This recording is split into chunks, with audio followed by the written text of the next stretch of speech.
Are you planning to go on safari in Africa? These are 10 things to know before embarking on your wildlife adventure. But first, opening sequence.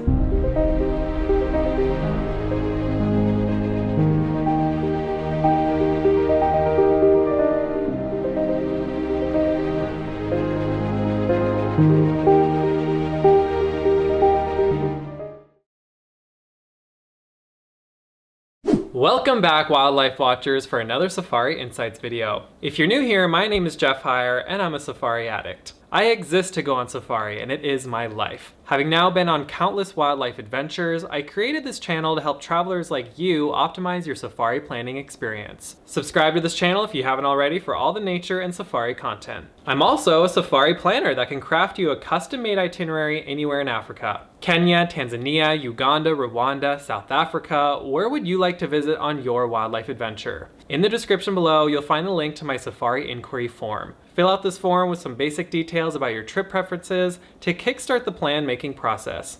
I look forward to hearing from you.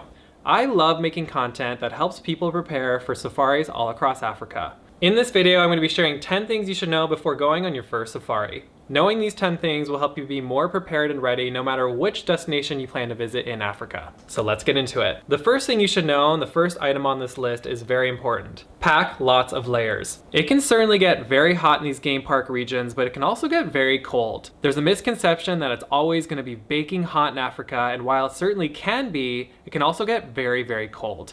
Climates can fluctuate dramatically. Chilly mornings and scorching afternoons are common occurrences. Wearing layers ensures you're prepared for all temperature changes throughout the day, allowing you to stay comfortable and enjoy the safari experience without being hindered by unexpected weather shifts. It's often that you'll start the day bundled up and by lunch you're in shorts and a t-shirt. If you're interested to hear more packing tips, I have a whole video on my channel where I detail everything I bring with me on every safari. This brings me to my next point, which is that on safari you wake up really early. Like really early. This is not the vacation you want to go on if you want to sleep in and hit the snooze button. Don't worry though, you get used to the rise and shine routine. Early mornings offer prime wildlife viewing opportunities because this is when animals are most active. Embracing early morning wake-up calls allows you to witness breathtaking sunrises, catch elusive wildlife in action, and make the most of your time exploring the natural wonders of the savannah. Typically, the safari schedule goes like this. You wake up hyper early, you go on game drive. Off on game drive, we're off on game drive. You then return to camp in the late morning for relaxation time. Midday is all about R&R. Take a nap, have some lunch, read a book, then head back out for another game drive until the sun goes down. This is why you want to bring layers, because you're out in the bush during times when the temperatures can change really fast. Continuing on with the wardrobe tips, the third item you should know is that safaris can be really dusty. Driving through the bush can be a dusty affair, especially during dry seasons or when you're traveling on unpaved roads. Anticipating dusty conditions is really important. Make sure to wear appropriate clothing and also to protect your belongings in case exposed to dusty environments. Only pack white and light colors if you don't mind them collecting some dust on the trip, and if you're bringing high-end camera gear or electronics, make sure they are well secured in case exposed. You don't want dust landing inside your expensive lenses. My fourth piece of advice is to be flexible and patient. Be aware that sometimes on safari, things can happen that could delay your travels. Safari vehicles may encounter mechanical issues, leading to delays or changes in the plan. This is a common thing. I've been in breakdown situations several times over the years, and it's just part of the experience. You might get a tire stuck in the mud, there might be an engine failure. Although these vehicles are really powerful and can endure challenging terrain in most cases, they aren't always perfect. Go in with a positive attitude and embrace the unforeseen adventures. Sometimes setbacks in the moment can be a little bit of a drag, but they make for unforgettable memories.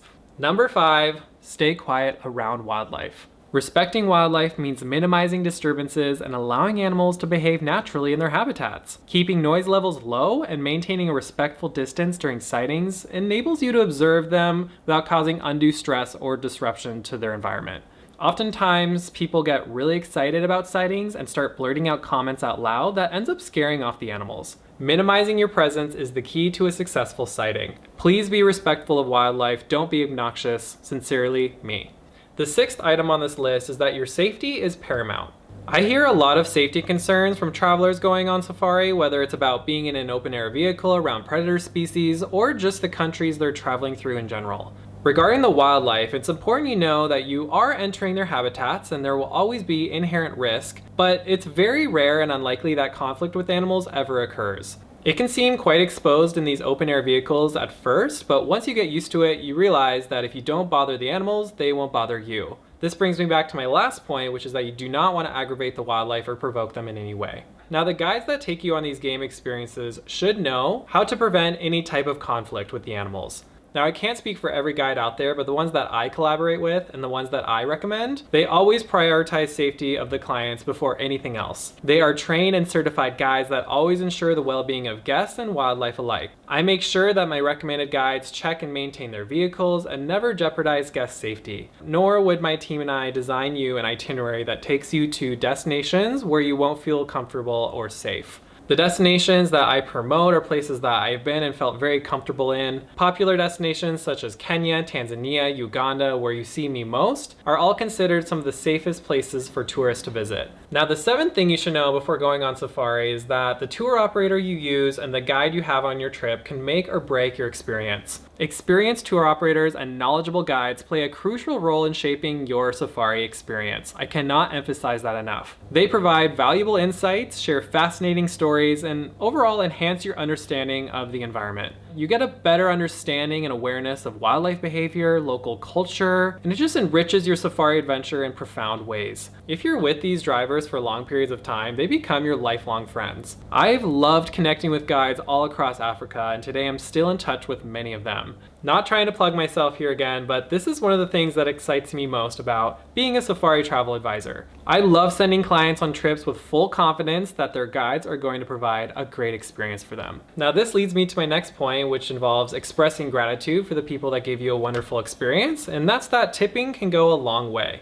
Tipping safari guides and hospitality staff shows appreciation for their hard work. It shows that you appreciate their dedication to ensuring your safari experience was memorable and enjoyable. It also contributes to local economies, supporting individuals and their families while incentivizing excellent service and professionalism. Of course, it's not mandatory that you tip, there's no rule book, but I always encourage travelers to tip when they can. Their guides especially. If you're curious, a common tip would be around 10 to 20 US dollars a day for your safari guide and driver. If you're particularly impressed with their knowledge or efforts to enhance your experience, you might consider tipping on the higher end of that range. I personally always try to be as generous as I can, and I always factor this into the cost before even going on safari. Item number 9 is that impact safaris are the best kind of safaris. What do I mean by that? Impact safaris are organized trips that not only provide you an unforgettable experience, but they also help contribute to local economies and local conservation. You're supporting tour operators and lodges that are not foreign owned, so your money actually stays in the country you're visiting.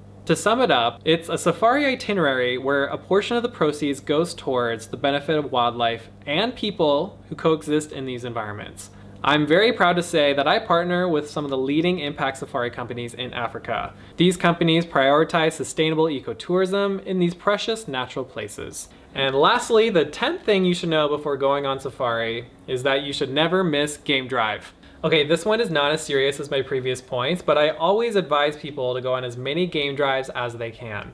If you've watched my safari vlogs, you'd know that this is a running joke. It's a self-set expectation to never miss a game drive. Every time you enter the bush, you never know what could happen or what you could encounter. Sometimes you'll go on a long game drive and see nothing. Other times you'll spot the big five. The more times you immerse in the bush, the more chances you'll have for remarkable sightings. Sometimes you might really want to sleep in, but just remember that you made the trip all the way here to see wildlife. There's not many places in the world where you can have this experience. Enjoy it while you can. Never miss game drive. And that finishes the list. Those are 10 things you should know before going on your first safari. If you made it all the way through this video, thank you so much for watching. If you enjoyed this video and want to hear more safari tips and insights from me, don't forget to hit subscribe. And don't hesitate to reach out to me if you want me to start planning and designing your dream wildlife experience. Contact details can be found below. Thanks again, enjoy your safari, and safe travels.